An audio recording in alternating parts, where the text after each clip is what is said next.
Assalamualaikum warahmatullahi wabarakatuh. Alhamdulillah rabbil alamin wassalatu wassalamu ala asyrafil anbiya'i wal mursalin sayyidina Muhammad wa ala alihi washabbihi ajma'in.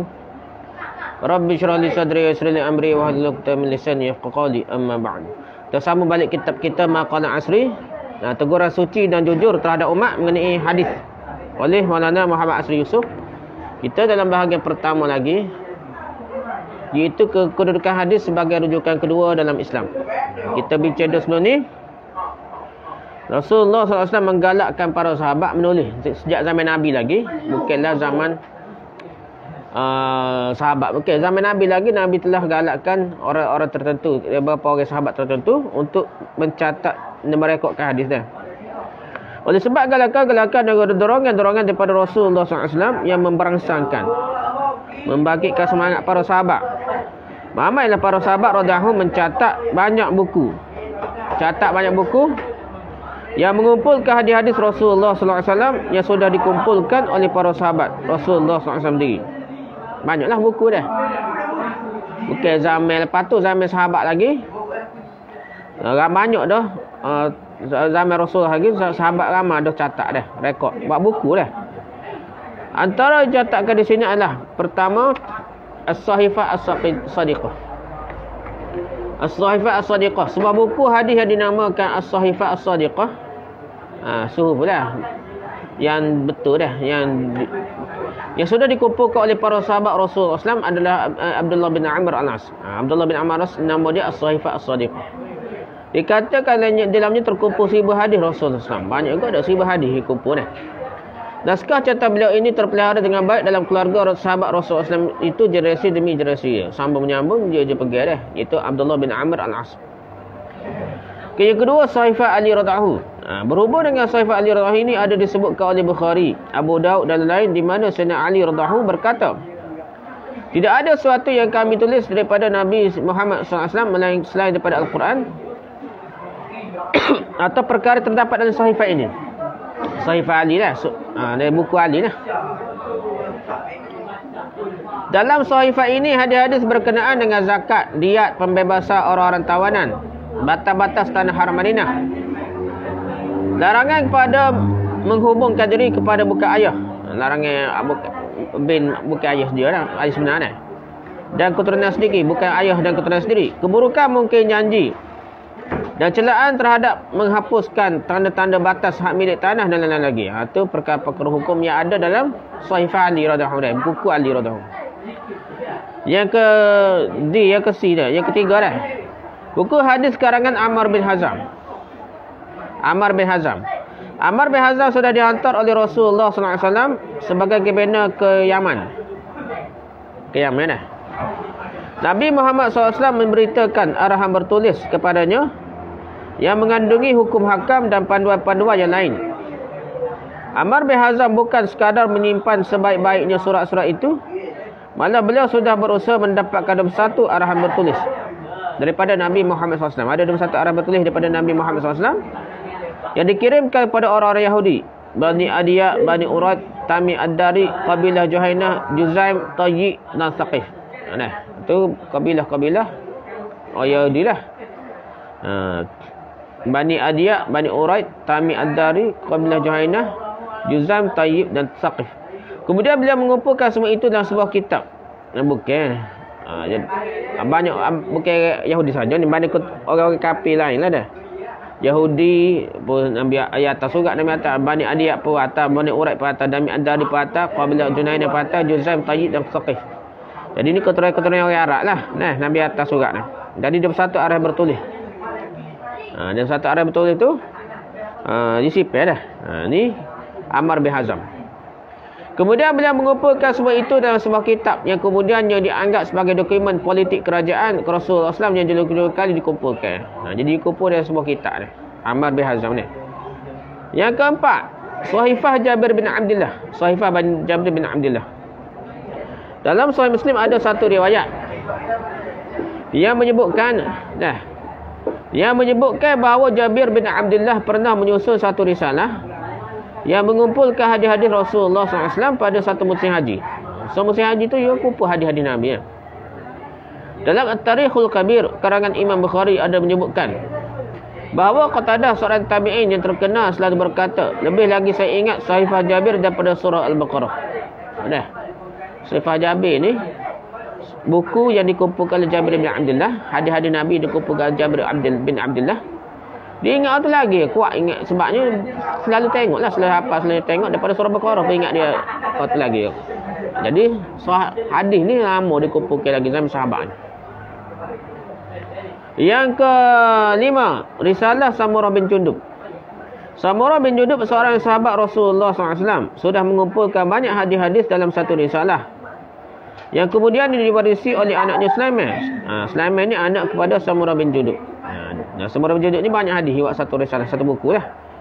Hafiz Ibn Hajar menulis, Sulaiman sudah meriwayatkan hadis dalam satu naskah yang besar daripada ayahnya. Ayah dia siapa dia? Samurah bin Jundub. Ibn Sirin juga berkata, risalah ditulis oleh Samurah untuk anak-anaknya mengandungi banyak ilmu dah. Samurah bin Jundub ni salah tu ditulis tu zaman Nabi, hadis Nabi ke apa? Diwarisi oleh Sulaiman anak dia lah, dan seterusnya dah, anak cucu dia. Yang keenam dah, Sahifah Sa'ad bin Ubadah. Sahifah Sa'ad bin Ubadah. Pada zaman jahiliyah, Sa'ad bin Ubadah sudah dianggap sebagai pemuda yang sempurna kerana beliau memang pandai membaca dan pandai menulis. Ini hebat dia Sa'ad bin Ubadah. Beliau punya sebuah sahifah yang banyak mengumpulkan hadis-hadis Nabi Muhammad SAW. Hadis-hadis terdapat dalam sahifah ini, dari buku ini diriwayatkan oleh anak-anaknya daripadanya. Anak dia jaga turun-temurun dah. Jadi sahifah Sa'ad bin Ubadah ni sahabat Nabi lah, Sa'ad bin Ubadah dah. Jadi benda ni tidak orang anti hadis yang pertikaikan. Sedangkan benda tu dalam zaman Nabi lagi hadis telah dikumpulkan dah. Yang keberapa pula? Yang ketujuh dah. Majmu'ah Mughirah bin Syu'bah. Majmu'ah Mughirah bin Syu'bah. Dalam Sahih Al-Bukhari ada satu riwayat menyebutkan bahawa Mughirah sudah meriwayatkan beberapa hadis bagi dikirimkan kepada Sayyidina Muawiyah atas permintaannya. Dari Sahih Al-Bukhari ada Mughirah buat hadis, dari surat dia tulis dah kepada Sayyidina Muawiyah atas permintaannya. Jadi dia tulis, Mughirah bin Syu'bah tulis bagi ke Muawiyah. Gitulah. Yang ke-8 dah. Musnad Abu Hurairah. Abu Hurairah pun ada yang hafal kuat, dia tulis jugalah, tapi tidak sebanyak Ammar bin As dah. Abdullah bin Ammar bin As dia dah lah. Musnad Abu Hurairah selain daripada ta'lif dan as-sahifah as-sahihah yang disusun oleh beliau, oleh Abu Hurairah ni ada ta'lif dan ada sahifah as-sahihah. Ketiga-tiga buku ini adalah hasil kumpulan Abu Hurairah, sahabat Nabi Muhammad SAW terkenal tu. Abu Hurairah ni paling banyak ingat hadis lah. Dan dia pun ada dah. Ketekunan umat semenjak zaman sahabat dalam mencari dan mempelajari hadis. Sebagai contoh, pertama, Abu Ayyub Al-Ansari, sahabat ni Abu Ayyub Al-Ansari sudah berangkat ke Mesir semata-mata bagi mendapatkan satu hadis yang pernah didengarinya oleh seorang sahabat, Uqbah bin Amir, yang pernah mendengarnya daripada Rasulullah SAW. Sahabat ni pergi jauh-jauh dia. Ada seorang tu pergi ke mana? Tahu dia nak? Mesir, ke Mesir dah. Sahabat ni dia hantar ke Mesir. Abu Ayyub Al-Ansari pergi cari dia sampai ke Mesir dah, untuk dapatkan satu hadis yang dengar daripada Nabi. Ketika itu tidak ada lagi orang lain selain Uqbah yang mendengar hadis itu daripada Rasulullah SAW. Hadis itu ialah berkenaan dengan menutup keaiban seorang mukmin. Selain beliau, kita dapati ramai lagi sahabat yang berangkat dari satu negeri menuju ke negeri yang lain semata-mata bagi mendapatkan hadis-hadis Rasulullah SAW. Rujuk Tadribur Rawi jilid 2 halaman 160. Yang kedua, dalam kalangan tabi'in pula kita dapati Sa'id bin Musayyib. Menantu Abu Hurairah. Sa'id bin Musayyib siapa dia? Dia menantu Abu Hurairah. Abu Hurairah ni sahabat Nabi. Abu Hurairah pula tertua kepada Sa'id bin Musayyib. Dalam usaha beliau, Sa'id bin Musayyib, dan usaha beliau mendapatkan hadis-hadis Rasulullah SAW di negeri-negeri yang jauh, beliau pernah menjual baju yang dipakainya bagi menampung keperluannya dalam perjalanannya mencari hadis Rasulullah SAW. Yang ketiga, pada zaman berikutnya kita dapati orang-orang seperti Imam Bukhari yang lupa kepada diri sendiri dalam usaha menyidik hadis-hadis Rasulullah SAW, sampai berdarah kencingnya, sakit ke diri, caw ke hadis dah, tak caw ke makan minum, ubat ke apa dah. Dan Imam Muslim pula kerana tenggelam dalam penyelidikannya tentang hadis-hadis ni, tidak sedarkan diri lagi kerana memakan sekampik buah kurma yang diberi ke orang kepadanya nak galik, makan sikit galik nak. Lantaran terlalu lapar, sudah berapa lama tidak menikmati makan, makan banyak pula, dia tak khabar dah. Ini menyebabkan iman Muslim menderita sakit yang membawanya menemui ajar. Siapa ke mati sakit ke diri, siapa ke ajar dah. Ini iman Muslim. Kerana kuat baca, kuat kaji dah. Betapa tinggi kedudukan sunnah atau hadis pada pandangan umat Islam dapat dilihat pada buku-buku yang memuatkan hadis-hadis Rasulullah SAW yang dihasilkan oleh mereka dalam berbagai-bagai bentuk. Antaranya pertama jami' atau sunan. Jami' himpunan dah. Ada perbezaan lah. Ya, sunan lain, jami' ada beza sikit dah.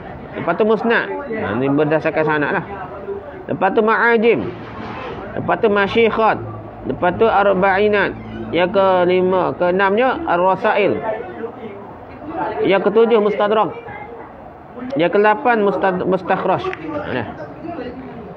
Yang ke-9 al-ilal atraf. Ke-10 tarajim. 11 musalsalat. Lepas tu sulasiyat. Lepas tu takharij dan lain-lain lagi lah. Ni bentuk-bentuk kitab. Nama kitab. Cara bentuk kitab hadis lah. Kesungguhan dan keprihatan mereka juga dapat dilihat melalui buku-buku yang tulis bagi menghuraikan hadis-hadis Nabi Muhammad SAW. Bukan sahaja catat hadis, hurai pula maksud hadis. Yang dikenali sebagai syarah kepada kitab-kitab hadis. Dengan melihat kepada syarah-syarah bagi kitab Sahih Bukhari saja yang melebihi 100 judul. Bagi sudah mencukupi, itu pun sudah mencukupi bagi membuktikan kebenaran dakwaan kita ni. Tafsir ni beribu-ribu dah. Syarah hadis pun beratus-ratus dah. Sahih Bukhari saja beratus-ratus. Ada antara syarah-syarah itu melebihi 30 jilid.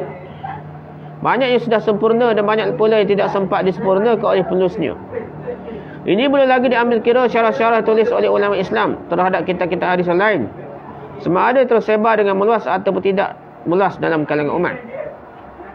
Bukan sekadar tersebut di atas saja, malah umat Islam sudah mengkaji asbabul wurud, sebab-sebabnya turunnya hadis tersebut dah.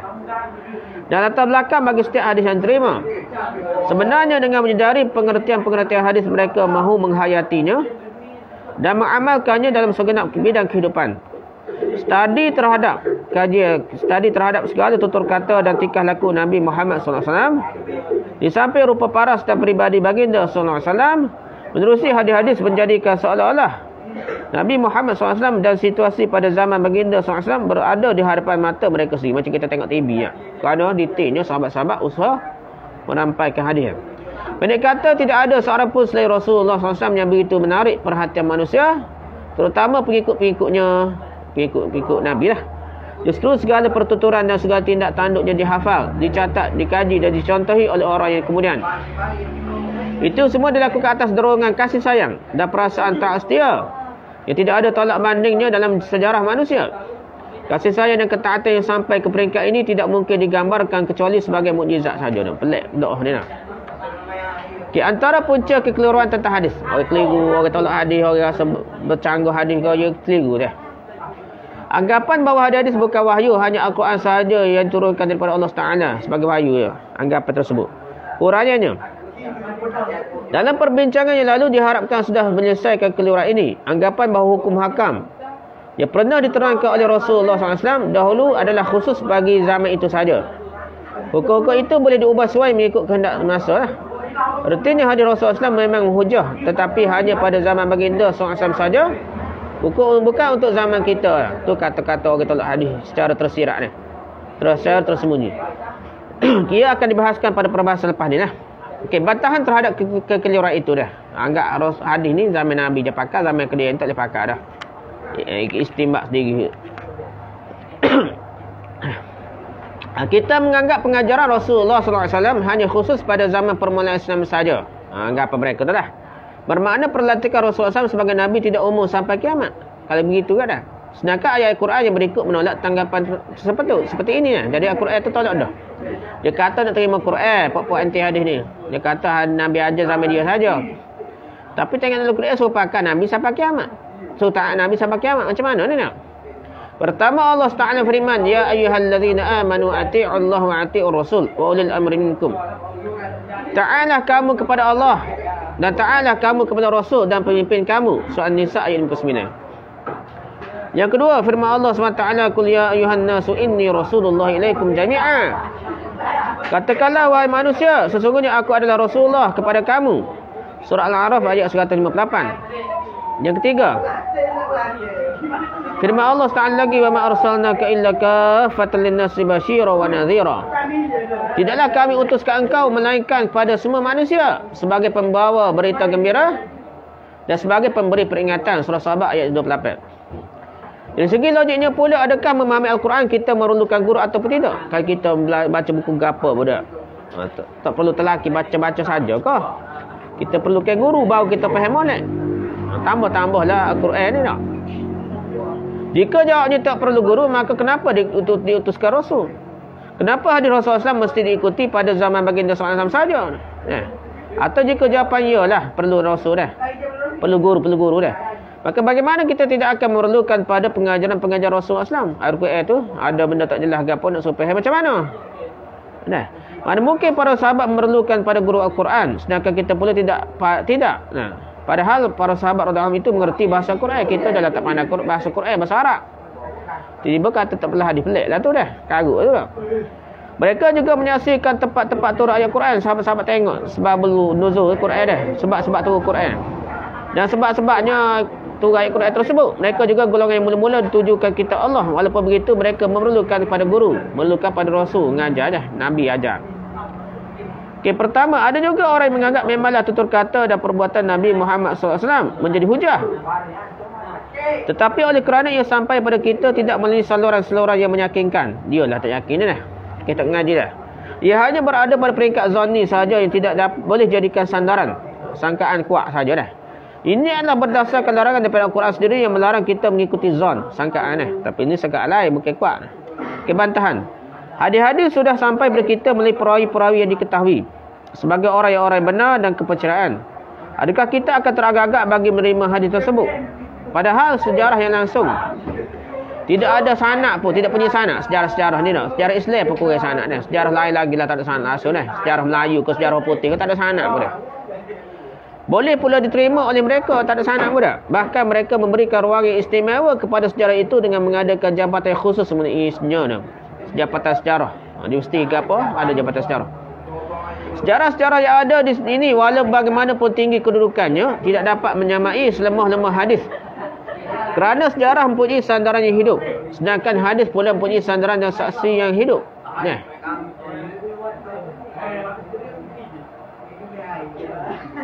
Tidak mempunyai lah, sejarah tidak mempunyai sandaran hidup, sedangkan hadis pula ada sandaran dan saksi hidup. Itu lebih hadis dah. Perkara dikatakan oleh ulama tentang hadis sebagai sumber yang zanni itu bukanlah dengan makna sangkaan semata-mata yang tidak disokong oleh sebarang bukti dah. Dan dalil bahkan yang dimasukkan dengan zanni oleh mereka itu paling kurang ialah zon dengan erti sangkaan yang punya bukti-bukti, bukan sangkaan tanpa bukti dah. Tapi zon yang dalam terima hadis ni ialah zon yang punya bukti-bukti dan penyaksian-penyaksian, walaupun tidak memberi ilmu yang badihi seperti Al-Quran. Tidaklah kuat tolak kapir terus ni seperti Quran, tidaklah. Yang kedua, ada juga kalangan yang tidak mahu menerima hadis sebagai rujukan kedua dalam Islam, kerana kononnya banyak sekali terdapat dalam hadis-hadis kenyataan-kenyataan yang menunjukkan keserupaan Allah SWT dengan makhluknya dah. Tanzih ni ilmu kalam apa tolak hadis kerana nampak serupa hadis tu cerita Allah SWT macam makhluk dah, bagi dia lah. Bantahan, orang berpendapat demikian sebenarnya jahil tentang Al-Quran itu sendiri, yang didakwa oleh mereka satu-satunya rujukan bagi mereka dalam Islam, kerana banyak sekali ayat Al-Quran yang pada zahirnya menunjukkan Allah SWT menyerupai makhluknya, seperti Allah punya tangan, muka dan lain-lain lagi. Dalam Quran ada sebutkan Allah tak ada tangan, muka ke apa dah. Jika mereka tidak menolak Al-Quran kerana kenyataan-kenyataan ini, mengapa pula mereka mesti menolak hadis kerananya dah? Kerana ada nampak ada Allah ada tangan ke apa, tolak hadis. Sedangkan Quran pada dah. Anggapan bahawa banyak berlaku pertentangan antara satu hadis dengan hadis yang lain, kerana itulah hadis tidak boleh dijadikan rujukan.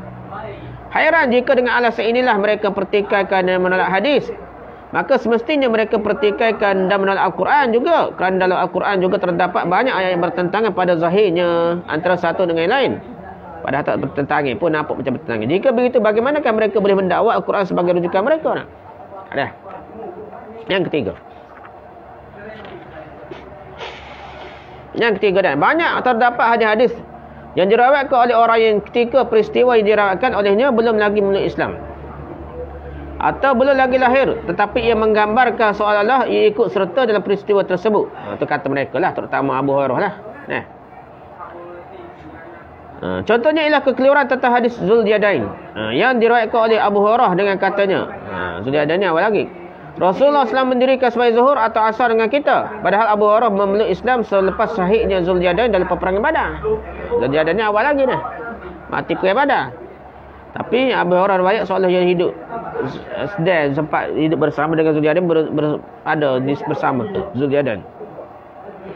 Bantahan di sini sebenarnya ialah kerana tidak mengerti istilah yang digunakan oleh para sahabat, sehingga menyangka apabila Abu Hurairah berkata Rasulullah bersemayam bersama dengan kita, dengan kami bahawa Abu Hurairah juga turut bersemayam bersama-sama Rasulullah SAW pada ketika itu anggapan mereka. Wahal maksud dengan kita yang dikatakan oleh Abu Hurairah itu ialah dengan orang Islam. Kita tu orang Islam lah, bukannya Abu Hurairah. Banyak sekali contoh-contoh penggunaan seperti ini terdapat dalam kitab-kitab hadis. Dan ia juga tidak melampaui ketentuan bahasa Arab pun. Bahasa Arab ni, kita ni bukan maksudnya kita sempat beran kok kita, kok keturunan kita, kok orang Melayu kau dah. Sebab kita sebut kita orang Melayu dah, kita saja sebut. Jika ucapan seumpama ini membolehkan seorang mendustakan Abu Hurairah, maka bukankah Abu Hurairah saja yang akan didustakan, bahkan juga para sahabat dan tabi'in lain pun akan didustakan. Dia tak akan percaya pada sebabnya bagi dia keliru dah. Rujuk Ma'rifatus Sunan jilid 3 halaman 511 hingga 516. Komentar keempat dah. Poin keempat. Kata-kata Sayyidina Umar, hasbuna kitabullah, cukuplah bagi kita Allah. Golongan anti hadis mengatakan bahawa Sayyidina Umar hanya menjadikan Al-Quran sebagai hujah, biar langsung tidak menyebutkan hadis. Kata Umar ni tak pakai hadis, pakai Al-Quran saja. Itu kata-kata orang anti hadis lah. Bantahannya, sepanjang hayatnya Sayyidina Umar sentiasa menganggap hadis sebagai hujah selain daripada Al-Quran. Jadi mengatakan Sayyidina Umar hanya menganggap Al-Quran saja sebagai hujah adalah menyalahi pegangan dan percayaan Sayyidina Umar radhiyallahu sendiri. Jadi canggihlah. Abu Umar ni paling kuat pakai hadis, bukan tolak Quran. Tolak hadis ni. Selain itu kitabullah digunakan juga bagi hadis Rasulullah SAW. Dan ini jelas boleh kita dapati dalam hadis di bawah. Kitabullah pun untuk hadis pun juga dah.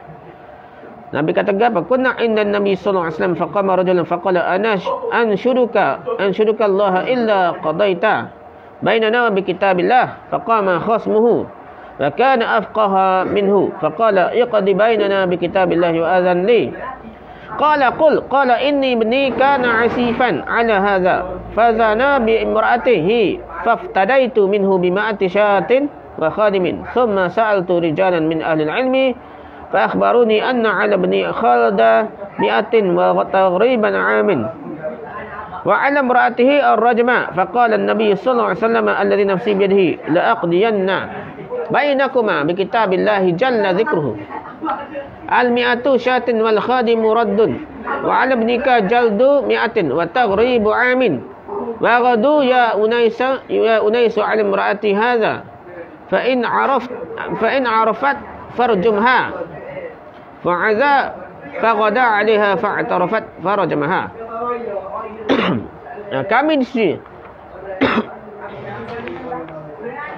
Kami di sini Nabi Muhammad SAW tiba-tiba seorang lelaki datang dan berkata, saya bersumpah atas nama Allah kepadamu. Jumpa Nabi kata sumpah atas nama Allah. Putuskanlah perkara antara kami dengan kitabullah. Guna putus berdasar kitabullah. Lantas berdirilah lawan sengketanya yang lebih faqih daripada dia. Dia berkata, pandai berdebat, baru berhujah lah, bijak dia. Berkata, putuskanlah antara kami dengan kitabullah dan izinkanlah aku untuk bicara. Nabi Muhammad SAW pun menjawab, bicaralah. Lanjutnya, anakku menjadi pekerja laki-laki ini. Kemudian anakku berzina dengan isterinya. Maka aku menebusnya dengan 100 ekor kambing dan 1 pembantu. Kemudian aku bertanya kepada mereka, berapa ahli ilmu, mereka mengabariku bahawa anakku berkewajipan didera 1 kali dan diasingkan selama setahun. Sedangkan isterinya harus direjam. Maka demi Muhammad SAW bersabda, demi zat yang jiwaku, maka Nabi Muhammad SAW bersabda, demi zat jiwaku berada di tangannya, aku akan memutuskan antara kalian dengan kitabullah yang agung. Sebutannya 100 ekor unta dan pembantu dikembalikan padamu. Anakmu dicambuk sebanyak 100 kali dan diasingkan selama setahun. Dan pergilah Unas Aslami kepada isteri orang ini. Jika dia mengakuinya, maka rejamlah dia. Unas akhirnya pergi menemui isteri orang tersebut dan dia mengakuinya, maka wanita itu direjam olehnya. Hadis dilakukan oleh Imam Bukhari dalam Sahih Bukhari Kitabul Hudud bab al-i'tiraf bil zina oleh Abu Hurairah dan Zaid bin Khalid, nombor hadis 6807, status sahih. Jadi hukuman yang disebut dalam hadis ini dikatakan oleh Nabi Muhammad SAW adalah hukuman menurut kitabullah. kau rejam pun dah. Sedangkan hukumannya seperti itu, iaitu hukum rejam dan hukum diasingkan setahun tu tidak ada dalam Quran dah. Tidak terdapat dalam Quran. Ini bermakna kitabullah yang dikatakan oleh Nabi Muhammad SAW juga ialah hadis. Hadis juga termasuk kitabullah. Jadi kata-kata Sayyidina Umar, cukuplah bagi kita kitabullah, itu boleh merangkumi Al-Quran dan As-Sunnah kedua-duanya sekali. Okey, penutup dah. Okay, perbincangan yang lalu mudah-mudahan sudah memberikan keyakinan yang mendalam kepada kita tentang kenapa hadis menduduki tempat yang kedua dalam senarai rujukan Islam. Kita nak rujuk Al-Quran ada hadis dulu. Lepas tu baru ikut kata-kata, baru rujuk kata-kata ulama. Bukannya hadis tak bawa tu, bawa kata-kata ulama dah. Kaedah dia kita mengaji ni, agama ni bawa hadis dulu. Al-Quran hadis dulu, lepas tu barulah pemahaman ulama dah. Tak boleh kita bawa pemahaman ulama tanpa dalil. Kedudukannya sebagai penjelas pada maksud-maksud Al-Quran, memastikan keterpeliharaannya. Hadis itu jelas masuk Al-Quran. Memastikan keterpeliharaannya juga dijamin oleh pihak Allah SWT seperti Al-Quran. Dihalah pada amalan-amalan umat Islam seperti wudu, sembahyang 5 waktu, azan yang dikumandangkan oleh mereka, sembahyang berjemaah di masjid-masjid, sembahyang 2 hari raya, ibadat-ibadat haji, mengorbankan binatang-binatang korban pada hari korban, kadar zakat yang dikeluarkan, tradisi berkhitan, waktu-waktu hukum nikah dan perceraiannya. Semuanya ditentukan oleh hadis dah. Begitu juga hukum-hukum pusaka, peraturan halal dan haram, juga prinsip-prinsip kebudayaan dan tamadun Islam dan sebagainya. Bagaimana semuanya dilakukan hingga ke hari ini sama seperti yang pernah dilakukan oleh Rasulullah SAW buat kali pertamanya pada zaman baginda, bahkan semakin hari semakin ramai orang-orang yang mengamalkannya. Namun begitu, masih ada orang yang pertikaikan hadis sebagai salah satu sumber rujukan Islam. Semata-mata kerana kejahilan atau kerana mengikut jejak langkah pemusnah agama, perosok-perosok agama yang dibawa oleh rasul-rasul yang lalu dengan penuh kesedaran. Kadang mereka ni jadi anti hadis, tolak hadis sebabnya baca buku putih ni. Buku ulama tak baca. Bagaimanapun terlebih dahulu Rasul sudah mendedaskan tentang golongan ini melalui sabda baginda SAW. Yushiku rajulu muttaki'an ala arikatihi yuhaddisu bihadisin min hadisi fayaqulu bainana wa bainakum kitabullahi azza wa jalla fama wajadna fihi min hilalin istahlalnahu fama wajadna fihi min haramin haramnahu ala wa inna ma harrama Rasulullah SAW mislu ma harrama Allah. Hampir tiba satu masa, seorang lelaki bersandar di atas bantalnya. Lalu disampaikan orang kepadanya sebuah hadis. Maksudnya pemerintah lah, macam duduk istana. Dan pada hadisku mereka yang berkata, peganglah kami dan kamu hanyalah kitab Allah. Pegangan kami dan pegangan kamu hanyalah kitab Allah, Al-Quran sahaja. Perkara yang dihalalkan oleh Al-Quran kami halalkan, perkara yang haramkan kami haramkan. Ketahuilah sungguhnya sesuatu yang dilarang oleh Rasulullah SAW sama hukumnya dengan perkara yang diharamkan oleh Allah. Dan Nabi larang, haram lah, tak kira lah. Itu kata-kata Nabi pun dah. Hadis direkodkan oleh Imam Ibn Majah dan Musnad Ibn Majah, kitab Al-Muqaddimah, bab ta'zim hadis Rasulullah SAW wa taghlis ala man aridahu oleh Miqdam bin Adi Karib Al-Kindi, nombor hadis 12, status sahih. Semoga Allah SWT menyelamatkan kita dapat termasuk ke dalam golongan ini, golongan anti hadis ni.